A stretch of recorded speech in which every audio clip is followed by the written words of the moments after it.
Alors, bonjour, nous sommes aujourd'hui le dimanche 5 octobre 2025. Nous sommes dans la logique de notre réaction ou de nos réactions à la présidentielle qui a lieu au Cameroun le dimanche 12 octobre 2025. Au moment où nous vous parlons, les candidats retenus à l'occasion de cette élection sont déjà en campagne, depuis un peu plus d'une semaine.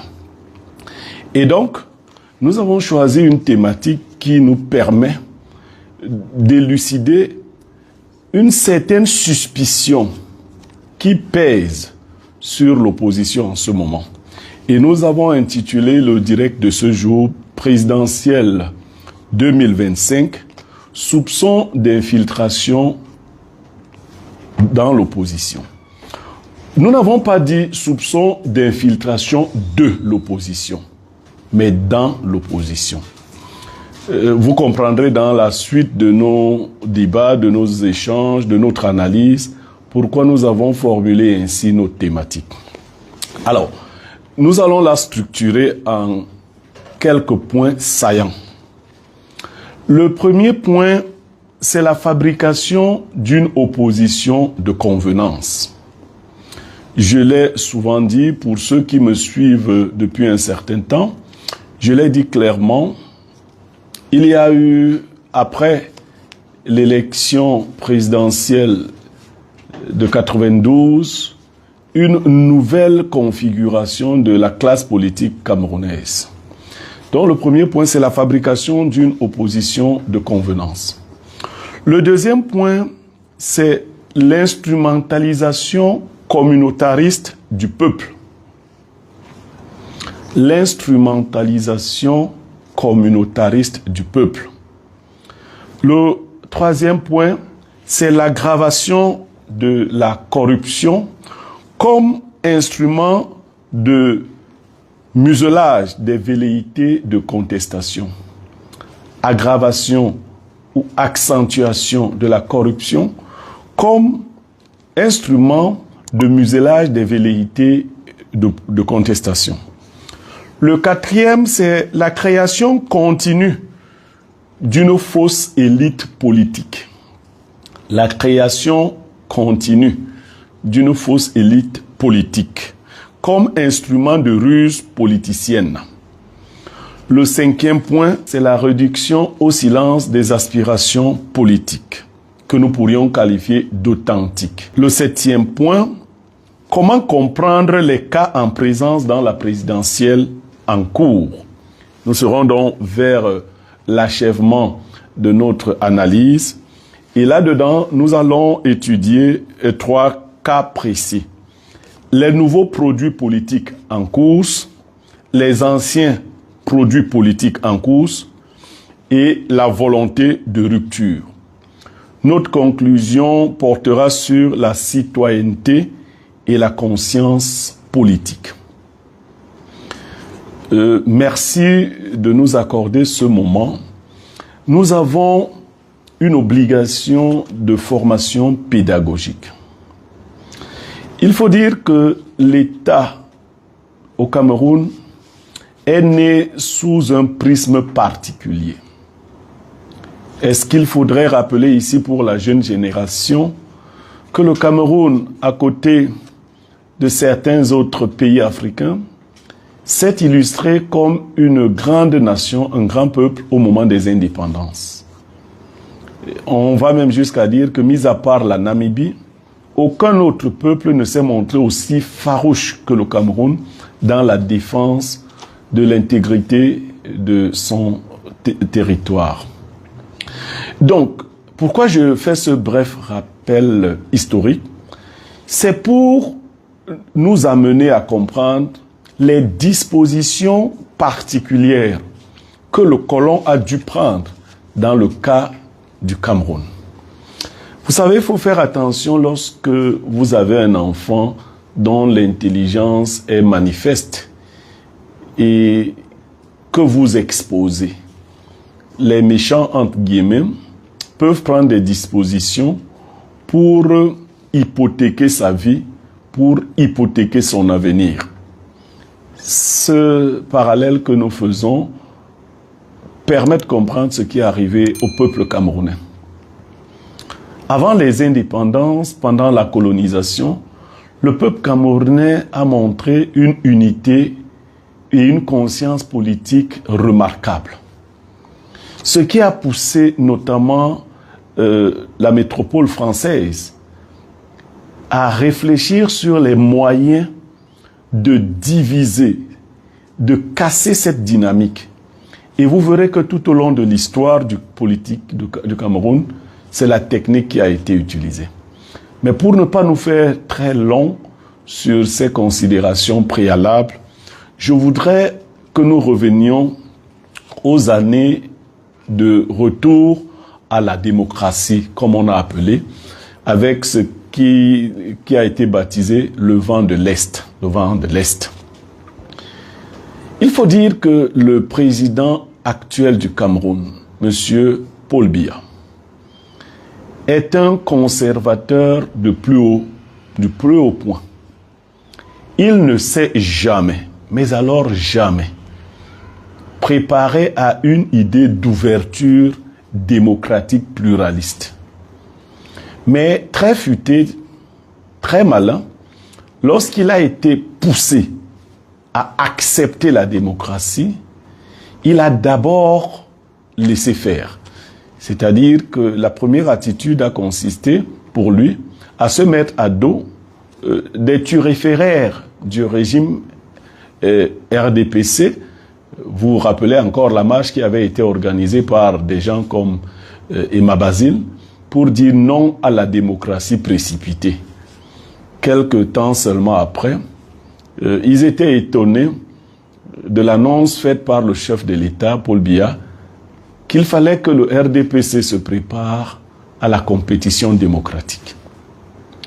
Alors, les analystes de l'époque avaient cru voir en cela une sorte de désaveu. Ils avaient dit que le président Paul Biya avait désavoué les turiféraires du RDPC. Non, c'était là le début de sa stratégie. Il n'avait pas désavoué le RDPC. Il leur avait passé un message subliminal. Il leur avait dit, il n'est pas intéressant que nous montrions aux yeux du monde notre refus catégorique de la démocratie. Nous allons contourner savamment cette chose-là, pour autant qu'elle veuille vraiment s'imposer à nous du dehors. Alors, la découverte a été assez sanglante pour le RDPC et son chef, lorsqu'en 92, je l'ai dit la fois dernière, l'opposition a gagné l'élection présidentielle. Je précise encore, je n'ai pas dit ici, comme on dit souvent, que Froundi avait gagné l'élection présidentielle, mais moi je considère le score de l'opposition, qui était un peu plus de 60%, toute l'opposition réunie, comme une victoire. Évidemment, dans ces conditions-là, nous reconnaissons que l'opposition avait gagné l'élection de 92. Mais c'est là que tout a donc véritablement commencé. Les enfants disent c'est là que le massacre commence. Comment le massacre a commencé? Comment il s'est organisé? Première chose, fabrication d'une opposition de convenance. Il faut vous rappeler ici que parmi les figures de proue de l'élection présidentielle de 92, vous avez des gens qui ont participé directement, mais vous avez aussi des gens qui ont participé de manière indirecte. Je voudrais citer quelques grands noms de cette opposition à l'époque. Bello Bouba Maïgari, Augustin Frédéric Kodok, Dakole Daïsala. Je vais m'arrêter à ces trois noms d'abord et vous montrer comment le président de la République s'est organisé pour que ces trois figures majeures de l'opposition lui soient acquises ou soient acquises à sa cause, même en se présentant comme des opposants. La première chose que le président Paul Biya a faite, c'est qu'il s'est rapproché de Bello Bouba bien avant, alors que Bello Bouba était encore du côté du Nigeria, et il lui a tendu la main fraternelle en lui rappelant leur paternité commune, leur filiation commune. C'est ainsi que, donnant des garanties au président nigérian de l'époque, le président Paul Biya a fait revenir au Cameroun le ministre d'État actuel, Bello Bouba Maïgari. Il lui a accordé un certain nombre de faveurs et il l'a aidé, entre autres, à prendre la tête d'un parti politique d'opposition qui existait déjà, l'UNDP. L'idée étant ici de communautariser l'UNDP. Parce que à cette époque-là, l'UNDP est vraiment une union nationale démocratique pour le progrès du Cameroun, l'Union nationale pour la démocratie et le progrès, UNDP. Les figures de cette union UNDP sont connues. Samuel Eboa est la figure la plus marquante. Alors, l'idée ici, et le plan qui a été mis en jeu, était de renverser Samuel Eboa, de donner l'UNDP à Bello Bouba, à côté de certains de ses frères comme Issa Tiroma, Antar Gassagaï et autres, afin d'isoler l'UNDP et d'en faire un parti communautariste, un parti du Nord. Et Bello Bouba, dans la pensée de Biya, était donc chargé d'adoucir les consciences de ce côté-là, d'assurer une certaine stabilité du pouvoir de ce côté-là. Passons. Augustin Frédéric Kodok, qui est-il? Augustin Frédéric Kodok est un monsieur qui a quitté le Cameroun en compagnie de monsieur Paul Biya dans le même avion et d'un autre monsieur qu'on appelait Fumanakam. Ces témoignages, nous les avons d'une personnalité particulière. En fait, Ruben Oumniobé avait organisé le voyage de Kodok pour la France, où il devait aller poursuivre ses études, revenir servir les intérêts du parti nationaliste UPC. Alors, dans cet avion-là, Kodok et Biya, qui se connaissaient déjà, ont davantage tissé leurs liens. Ils vont séjourner en France ensemble et tisser une grande amitié. Kodok est d'ailleurs signataire comme témoin sur l'acte de mariage qui unissait le président Paul Biya à sa première épouse, Jeanne-Irène Biya. Donc, vous comprendrez que c'est de grands amis. Kodok et Biya sont de grands amis. Et ça, le peuple ne le sait pas. Vous comprendrez par la suite comment Kodok va sauver Paul Biya lors de l'élection législative de 92, qu'il perdra évidemment une fois de plus. Parce que la majorité des députés se trouvant du côté de l'opposition, Paul Biya avait besoin de certains ralliements et deux partis se sont ralliés à lui, au RDPC, notamment l'UPC, mais également le MDR, de Dakole Daïsala. Dakole Daïsala qui est un autre ami du président Paul Biya. Donc, depuis lors, il est dans les habitudes du président Paul Biya de faire des préfabriqués opposants qui lui permettent, quand il est en difficulté, de s'en sortir. Deuxième point que nous abordons, c'est l'instrumentalisation communautariste du peuple. Je vous ai dit que pour comprendre ce qui s'est passé, il faut remonter à l'époque de la colonisation.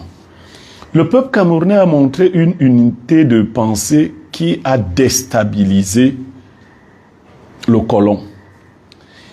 Malheureusement pour ce peuple-là, ce qui devait constituer une force, c'est-à-dire nos tribus, a été instrumentalisé pour constituer aujourd'hui notre plus grande faiblesse, malheureusement. Rappelez-vous ce discours de Ruben Oumniobé à l'endroit de son frère compatriote André Marimbida, à qui il disait « Nous ne devons pas nous servir de nos tribus comme moyen de lutte politique. Malheureusement, c'est ce que le régime a donc utilisé. C'est-à-dire que sans qu'il y ait de vraies souches de tribalisme au Cameroun, sans qu'il y ait véritablement de conflits communautaires, on a fabriqué un régime dans lequel les gens se croient obligés de défendre la communauté plutôt que la nation. Regardons en premier lieu l'organisation administrative et politicienne de notre État. Quand on nomme quelqu'un ministre, il est davantage présenté comme le ministre de sa communauté.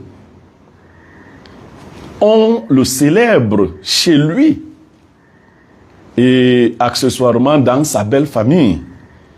Ça peut être une femme ministre qui est célébrée dans la famille de son mari et dans son village. Les cas sont légion. Je me rappelle une ministre qui est de la région du Sud et qui a épousé un Bassa. Après qu'elle a été nommée ministre, il fallait bien qu'elle aille célébrer quelque part. Les Bassa étaient convaincus que c'était leur ministre, puisqu'elle porte un nom Bassa. Mais ils se sont surpris à la voir célébrer à Ebolova. On leur a rappelé que non, elle a beau être la femme d'un Bassa, mais elle est originaire d'Ebolova. J'ai pris cet exemple, pas pour stigmatiser la ministre elle-même en question. Non, c'est pas, elle n'est qu'une victime parmi tant d'autres. Et c'est ainsi la ritournelle. Ça peut être des directeurs généraux, des généraux d'armée, jusque dans des corps aussi sensibles que l'armée. Vous verrez ce genre de choses. On va célébrer au village et prendre des engagements politiques vis-à-vis de sa communauté.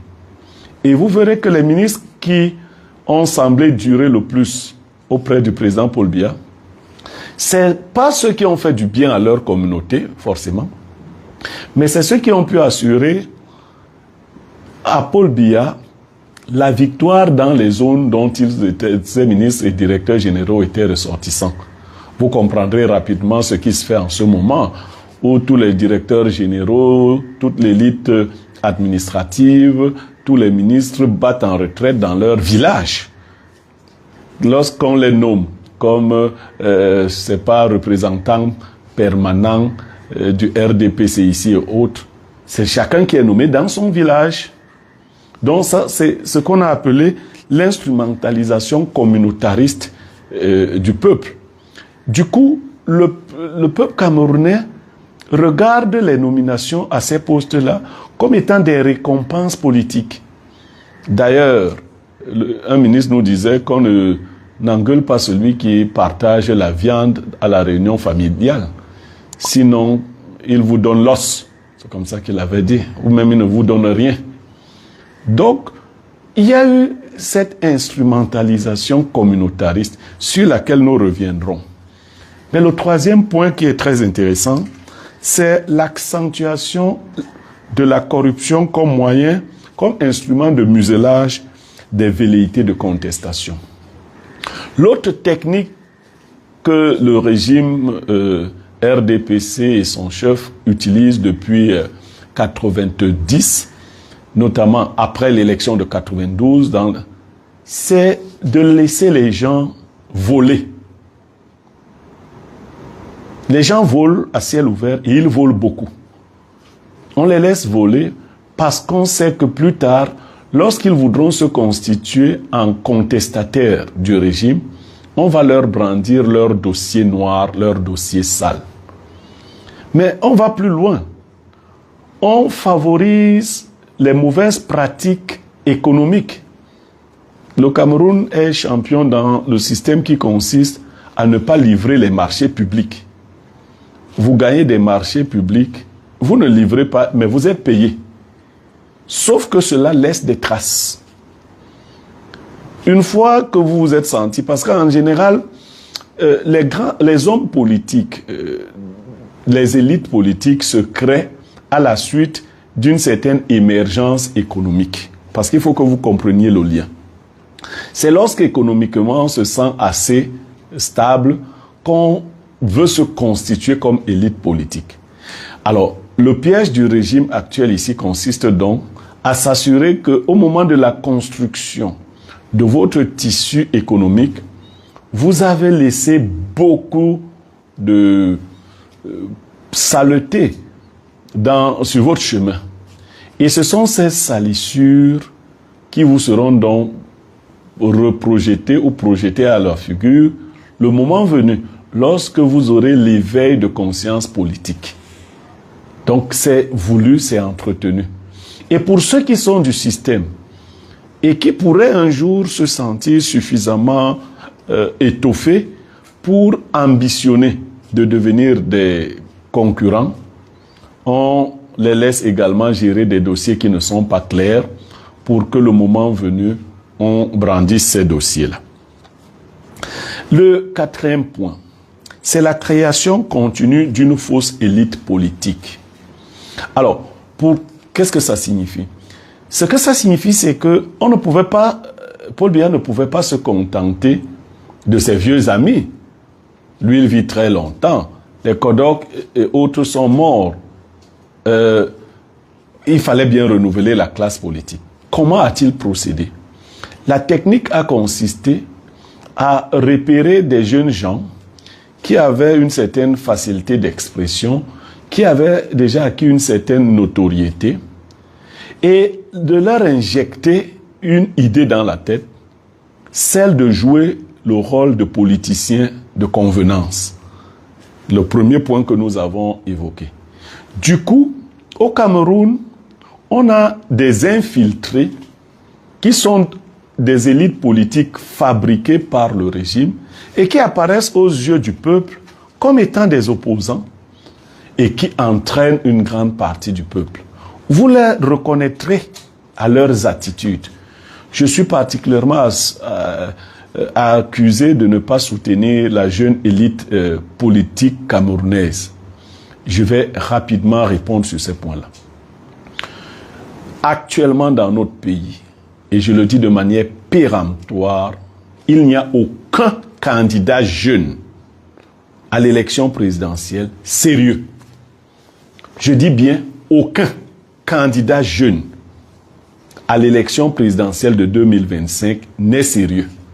Au cas par cas, vérifié, c'est des gens qui ont été fabriqués. Prenons quelques cas. Moi, j'ai été séduit par le beau discours de Yodi Hiram. Je le cite, celui-là. Alors, je l'ai regardé de jour, mais je l'ai regardé également de nuit.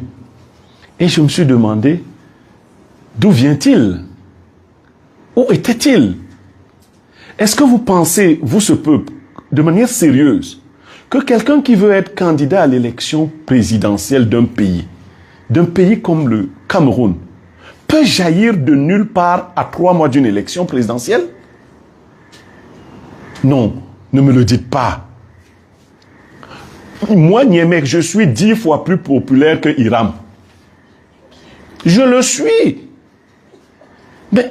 Et je serai candidat, sauf que je construis cette présence-là devant. Je vais la construire. Comment Hiram a fait? C'est un blagueur. Il a trouvé ses 30 millions. Il est venu. Hiram pense qu'il peut gagner l'élection, qu'il peut même obtenir de quoi se faire rembourser, c'est-à-dire le minimum de 10%. Non. Que fait-il là? D'où vient-il? Qui est-il? Qui est derrière lui? Voilà les questions qu'il faut vous poser. Moi, je ne connais même pas le village. J'entends qu'il serait de la zone de Bassay. Je ne connais même pas de quel village il revient. Il ressort. Alors, il y a un autre là, c'est Saxton, qui sort du même village qu'Akeremouna. Mais voilà un illustre inconnu. Il est même proche du ministre de l'administration territoriale. Il partage le même village. Mais on est allé le ramasser aussi pour qu'on dise qu'il y a un anglophone candidat. Mais est-ce que ce jeune homme, sérieusement, pense qu'il a sa place? Qui connaît celui-là? Ainsi, nous pouvons faire déjà la liste de tous ceux qui ne sont pas du tout connus. Mais d'où viennent-ils? Que font-ils dans cette élection présidentielle? Ils font 2 choses. Il trouble l'eau pour qu'on ait l'impression qu'il y a eu un jeu politique et renforcer en cela les résultats, entre guillemets, qu'aura acquis le candidat du RDPC, M. Paul Biya. Parce que quand il sera dit que M. Paul Biya a affronté 11 autres candidats que lui-même à l'élection présidentielle et il les a battus, alors il aura une plus grande légitimité. Mais demandez-vous comment des individus peuvent ramasser autant d'argent pour venir se balader, déposer 30 millions. Non. Deux récompenses les attendent. La première récompense, et vous les reconnaîtrez à cela, c'est que c'est des gens qui, pour la plupart, feront partie du prochain gouvernement. Lorsqu'ils auront reconnu la victoire du président Paul Biya, ils seront donc enrôlés dans le gouvernement qu'on a appelé d'union nationale, de large ouverture. C'est ce qui se prépare. Mais revenons aux anciens. Ceux que j'appelle les anciens, ils sont 5. Je mets Bello Bouba Maïgare. J'y mets Issa Tiroma Bakare. J'y mets Joshua Oshi. J'y mets Tomaino Ndamjoya. Et j'y mets Cabral Libi Lingué. Alors, dans ce quintet d'anciens, Cabral est déjà ancien. Il est jeune en âge, moins jeune que Iodi et autres, mais il est ancien parce qu'il est à sa deuxième participation à l'élection présidentielle. Alors, interrogeons-les du plus petit au plus grand. En termes de résultats, Tomaino Ndamjoya est la plus petite parce que c'est sa première participation, mais je la mets dans le groupe des anciens parce qu'elle a un long parcours politique. Tomaino Ndamjoya donne des garanties d'une femme politique sérieuse. Quand vous voyez son parcours, plusieurs fois elle a pris des initiatives pour organiser une sorte d'union de l'opposition. Donc, elle ne fait pas partie, de mon point de vue, des infiltrés. Le moins important, Joshua Oshi. Joshua Oshi refuse toute alliance. Toute alliance. Mais comment on peut aller dans une compétition avec pour idée de renverser un régime, dont le régime de M. Paul Biya, en poste depuis 43 ans, et s'interdire de manière radicale toute alliance avec les autres opposants, au motif que, Joshua le dit, eux, ils ont beaucoup travaillé. Ils ont tellement travaillé qu'ils ne veulent pas que quelqu'un d'autre vienne récolter à leur place. Donc, ils refusent les alliances. Non. Ils travaillent pour le régime. C'est son rôle de refuser les alliances pour être de ceux qui vont, quelque temps après, déclarer le candidat Paul Biya élu. Ben, son petit frère en âge, mais son grand frère, sur le plan du poids politique, Cabral Libi, n'est pas loin de là. C'est un frère, je ne dis pas un frère, mais quand j'écoute son discours, mais mon frère Libi, tu ne peux pas gagner l'élection présidentielle de 2025. Tu ne peux pas la gagner. Tu as dit en 2018 que c'est un opposant qui avait gagné. Un opposant peut la gagner. Pourquoi? Toi, tu as un poids politique, Libi, et je le reconnais. Un réel poids politique, mais tu ne peux pas gagner. Mais pourquoi conserver ce poids politique pour toi seul et nous retrouver dans une situation où tu n'auras pas gagné et dans le même temps,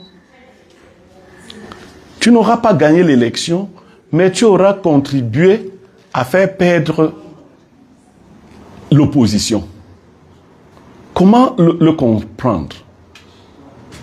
Comment comprendre que tu veux à tout prix être candidat, mais candidat pour perdre, candidat pour t'assurer que les voix de l'opposition ont diminué.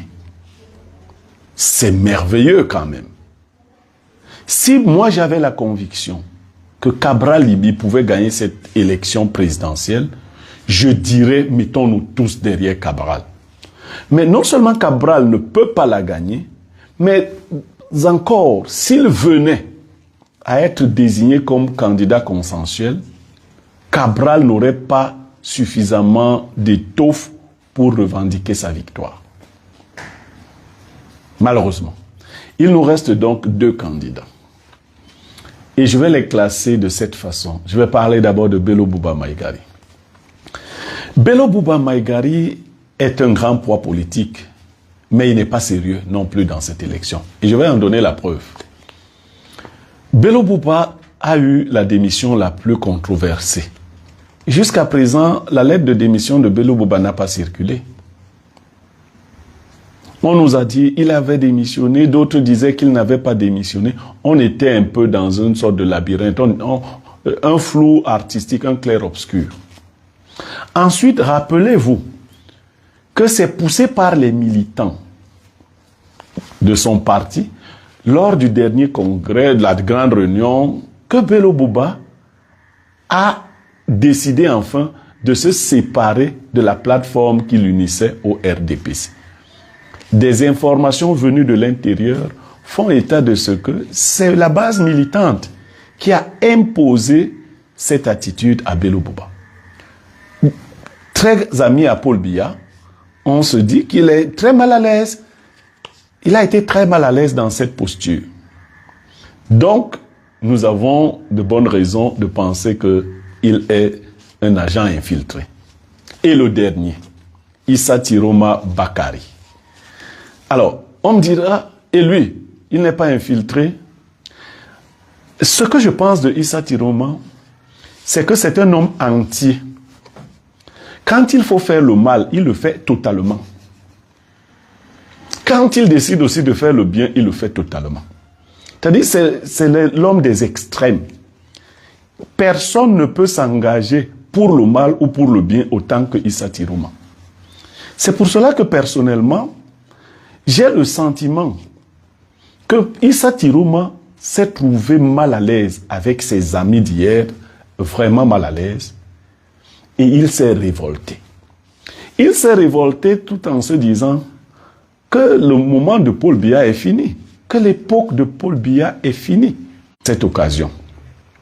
Donc, la candidature qui me semble, non pas que Issa Tiroma n'ait pas servi le régime, non pas qu'il n'ait pas beaucoup d'acquaintance avec Paul Biya, bien au contraire, je le pense, mais je pense dans le même temps que Issa Tiroma fait partie des gens qui ressemblent à Macky Sall au Sénégal, qui ayant travaillé avec Abdoulaye Wade, bien travaillé, ayant occupé de grandes fonctions, a quand même eu l'ambition de renverser Abdoulaye Wade. Et il y est allé. Et il a renversé. Il a pris son courage. Et une fois qu'il a renversé, vous connaissez toutes les misères qu'il a créées à la famille Wade, notamment au fils de Wade qui était ministre du ciel et de la terre. Il y a donc des gens comme ça qui sont à côté de vous et qui se disent que si vous ne respectez pas leur personnalité, à un moment donné, ils peuvent vous faire ça dur. J'en viens à penser que Issa Tiroma Bakari est donc le candidat qui est déterminé à faire ça dur à Paul Biya. Ça, c'est ma pensée légitime en ce moment. Le candidat déterminé à faire ça dur à Paul Biya s'appelle Issa Tiroma Bakari. Et lui, il présente des garanties de quelqu'un qui pourrait défendre bec et ongle sa victoire s'il avait la conviction qu'il a gagné l'élection présidentielle. Ce qui n'est pas le cas de quelqu'un de tempérament de Bello Bouba. Bello Bouba est de tempérament très mou. D'ailleurs, c'est quelqu'un qui a toujours préféré la conciliation, les concessions. Issa Tiroma est un guerrier. Il est avec vous quand il faut être avec vous. Il charbonne. Mais quand vous l'énervez, il va de l'autre côté. Et il charbonne encore de ce côté-là. C'est pour cela que si je devais donner mon orientation, parce que nous sommes effectivement à une semaine de l'élection présidentielle, je dirais que je souhaite que l'opposition se réunissent autour de ce candidat-là. Ne serait-ce que pour qu'à un moment donné, on croit que l'opposition n'est pas totalement vassalisée. Mais ce serait aussi pour le peuple un bon geste, un grand geste. Le peuple attend cela de cette opposition-là. Si ce tournant est perdu, je vous prédis des jours qui seront très difficiles pour toutes les personnes qui sont dans la posture d'opposant. Ce seront des jours vraiment difficiles parce que cette victoire qui sera donc forgée à coup d'argent et de tout ce qu'on voit sur le terrain va bien demander qu'il y ait des gens qui payent la facture. La situation économique du pays va s'aggraver. Vous voyez tous les faux chantiers qu'on a lancés à la veille de l'élection présidentielle pour nous convaincre de la capacité du régime actuel à bien faire les choses. Nous-mêmes, enfants, on nous disait qu'on ne nourrit pas la poule le jour du marché. Pour moi qui ai été éleveur, on ne nourrit pas la poule le jour du marché parce que dans cette posture-là, elle peut vous créer beaucoup plus de difficultés. Il faut que son estomac se soit calmé pendant que vous l'envoyez au marché. Donc, ces chantiers qui pilulent, le coût même estimé à près de 70 milliards de francs de la dépense pour cette élection présidentielle, ça c'est même des coûts officiels parce que nous qui voyons l'argent circuler, nous imaginons qu'ils sont au moins à 3 fois ce montant. Ça circule abondamment. Donc, rendu à cette date, toute personne, toute élite, tout leader d'opposition sérieux devrait quand même se prononcer. Et moi, je n'ai pas varié d'un iota là-dessus.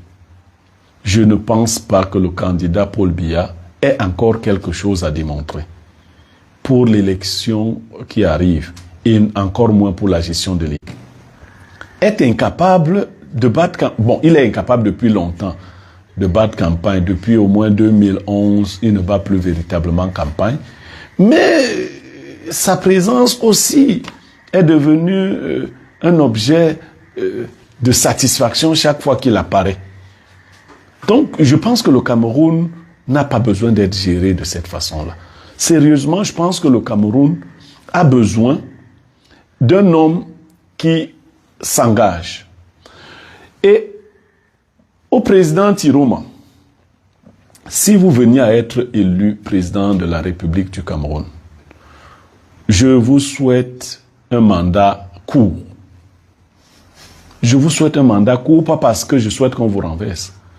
Je souhaite que ce soit un mandat de transition. Honnêtement, je souhaite que votre connaissance et votre maîtrise de l'appareil politico-administratif vous aident à mieux structurer notre État, à mieux structurer nos institutions et à ouvrir réellement le jeu démocratique. C'est ce que je souhaite que vous fassiez. Parce que des gens comme moi arrivent alors pour être de vrais candidats de l'opposition le moment venu.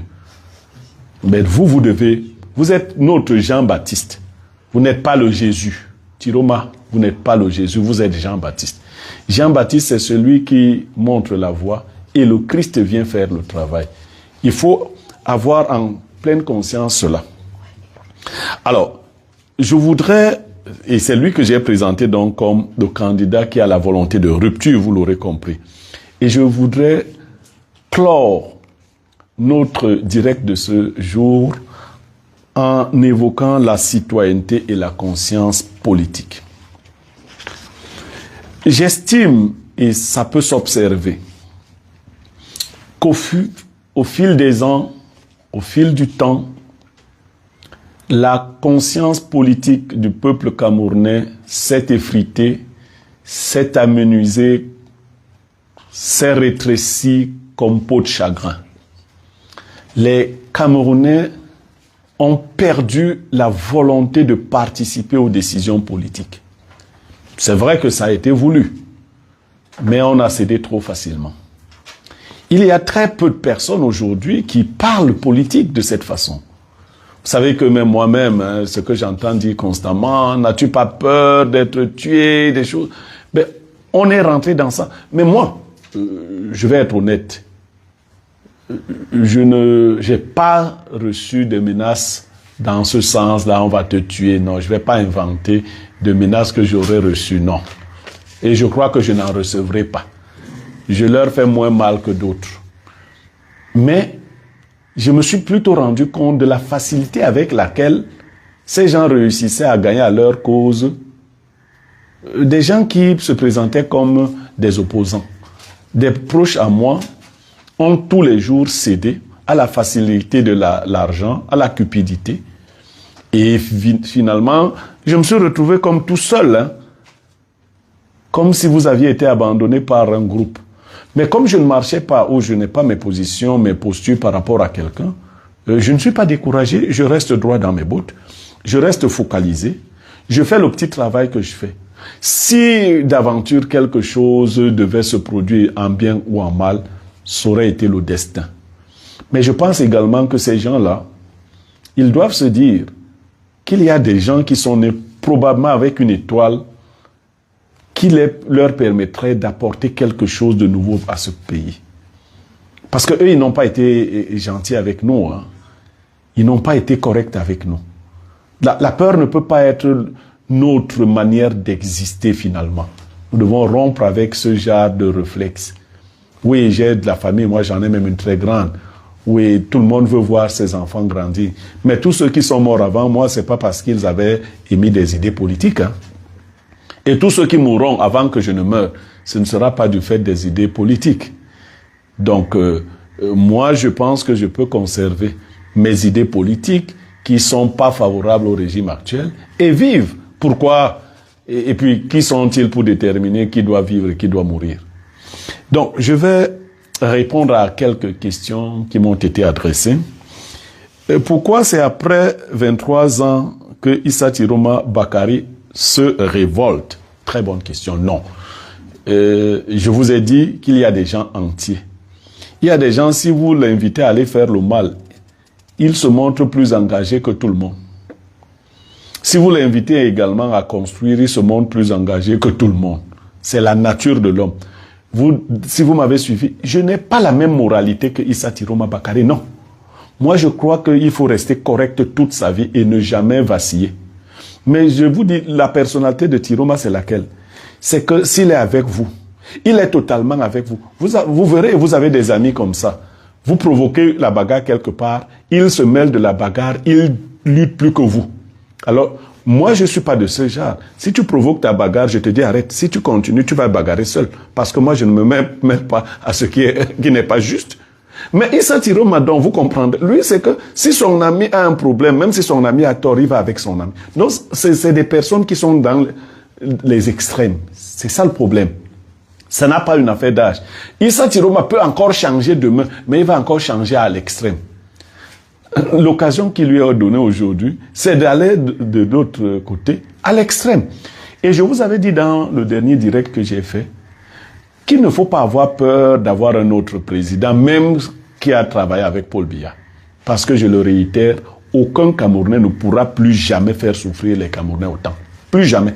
Parce que les Camerounais ne pourront plus jamais laisser quelqu'un aller plus loin que ça. Ça, il faut le savoir. Donc, de toutes les façons, nous n'aurons pas plus mal d'avoir quelqu'un comme celui-là que de reconduire le régime actuel. C'est impossible. Donc c'est une question de choix logique. Entre deux mauvaises choses, il faut choisir la moins mauvaise. Alors, la deuxième question, tu as quel problème avec Cabral et Eto'o?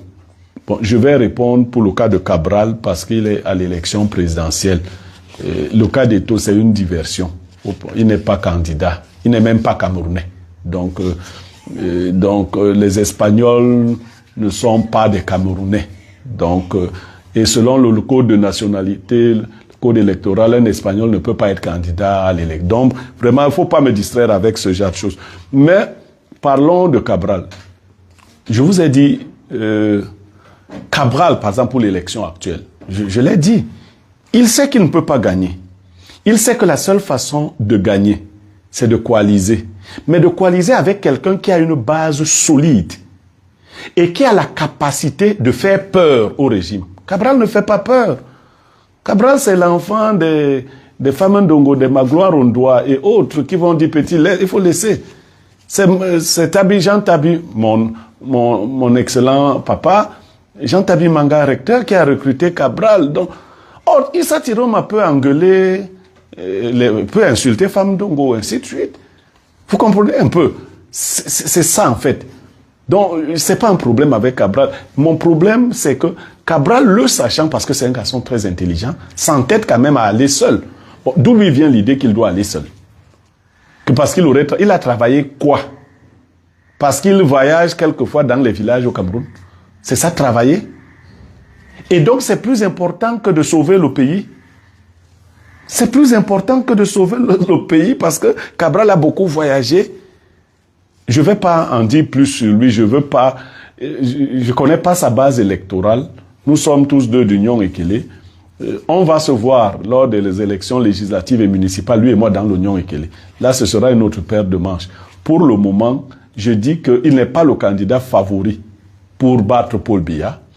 Et si Cabral d'aventure venait à battre Paul Biya, Cabral ne serait pas capable de revendiquer une telle victoire. C'est le problème que j'ai avec lui.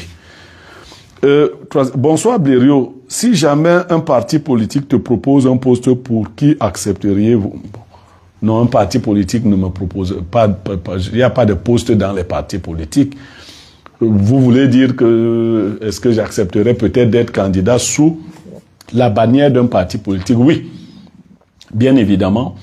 Le parti qui est dans mon cœur a été charcuté et détruit depuis longtemps. Il est même dans le cœur de tous les Camerounais, l'UPC. Maintenant, il n'existe plus. Deux frères du même village l'ont dépecé comme un éléphant qu'on a trouvé mort en brousse. Et aujourd'hui, c'est avec beaucoup d'amertume. Je vous ai souvent dit, je ne l'ai pas caché, que j'étais de la souche de la famille de Ruben Oumiobe. Pas pour dire que l'UPC est la propriété de Oumiobe, non. C'est la propriété du peuple camerounais.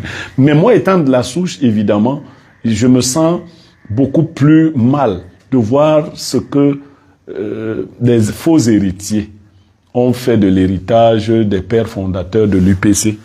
Et là, j'ai mal. Je pourrais donc à l'occasion me faire porter par un autre parti qui montrerait beaucoup plus de sérieux et me présenter ne serait-ce que déjà à aux élections législatives ou municipales. Je pourrais le faire. Je n'ai pas encore opéré un choix dans ce sens-là. Lorsque la chèvre met bas un premier petit, elle le lèche d'abord avant d'accoucher un second. Pour le moment, il faut d'abord résoudre le problème de l'élection présidentielle du week-end prochain, de dimanche prochain. Lorsque nous l'aurons résolu, nous verrons comment les choses vont se redessiner. Ça, c'est pour cette question-là. Donc, évidemment, mon idée ici est de reconnecter les Camerounais à la chose politique. Et moi, je veux pas ce discours sur la jeunesse. Ces scissions, la politique qui serait l'affaire des jeunes d'un côté qui s'opposerait aux vieux de l'autre. Non. La jeunesse n'est pas un état définitif. Vous êtes jeune pour un temps qui ne dure même pas trop longtemps. Alors, si vous me votez parce que je suis jeune, dans 10 ans, je ne serai plus jeune. Que devient la confiance que vous m'avez faite? Une autre question. Tu as quelle capacité de te présenter comme candidat je crois à l'élection présidentielle, c'est ce qu'il veut dire. Je ne sais pas quelle capacité il faut avoir. Hein. Une chose est sûre, je ne suis pas un amuseur public, je ne suis pas un amuseur de la galerie. Au Cameroun, on a vu toute espèce de personnes aller se présenter. Hein. Vous avez connu un certain Jean Dieuga, qui a être quelqu'un qui est compris, quelqu'un qui a une idéologie.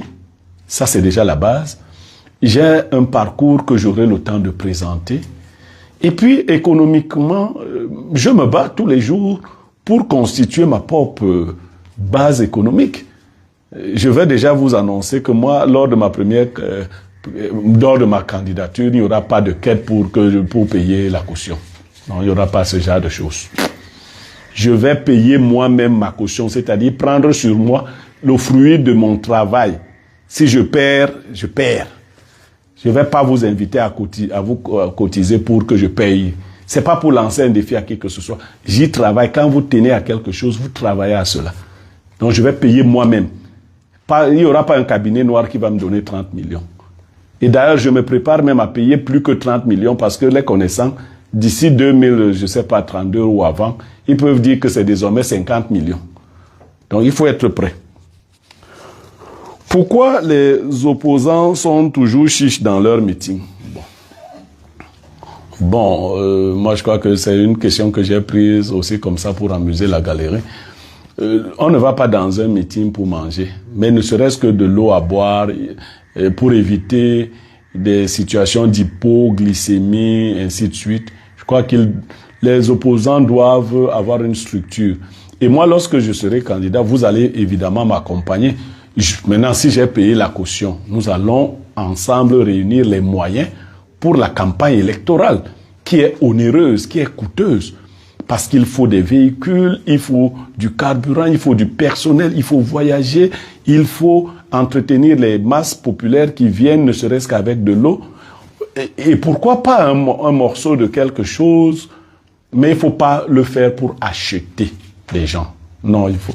D'ailleurs, vous allez me voter parce que vous allez penser que je suis utile pour la cause, pas parce que je vous aurais flatté, non. D'ailleurs, depuis les élections qui vont arriver là, je vais engueuler les gens dans l'Union Équilibre pour me voter. Je leur ai dit, mais fichez-moi le camp, si vous voulez pas voter le meilleur député, le meilleur maire, c'est votre problème, moi je continue ma vie. Je vais pas aller vous flatter, que pardon, votez-moi, non, je vais faire que les hommes seront plus fidèles à leur famille. Rien de cela. Parce que vous êtes déjà habitué à ces discours. On finit de vous les faire et après on vous fait ça dur. Donc vous me prenez de gré ou de force. Parce que je sais que je suis quelqu'un de correct. C'est ce discours. Il n'y a pas de discours de flatterie avec moi. Et à l'élection présidentielle, c'est le même discours. Votez, et ce sera dur. Une fois que je serai à la tête, je vais vous traiter durement. Parce qu'on doit redresser ce pays. On a un pays à bâtir, on n'a pas des gens à flatter. Donc, c'est à prendre ou à laisser. Alors, nous sommes dans un processus et je vous prie, pour le temps qui nous reste, rendez-vous massivement dans les lieux de retrait de vos cartes électorales et participez massivement à l'élection présidentielle du 12 octobre 2025. Participez activement. Ne laissez pas les choses se décider sans vous. Nous reverrons très prochainement. Je vous invite à vous abonner très massivement sur mes différentes plateformes, notamment ma chaîne YouTube Pierre Blériot Niémec officiel. Faites-le, abonnez-vous abondamment. Déjà, tout ce qui était ici, reversez-vous là-bas parce qu'on va continuer de travailler.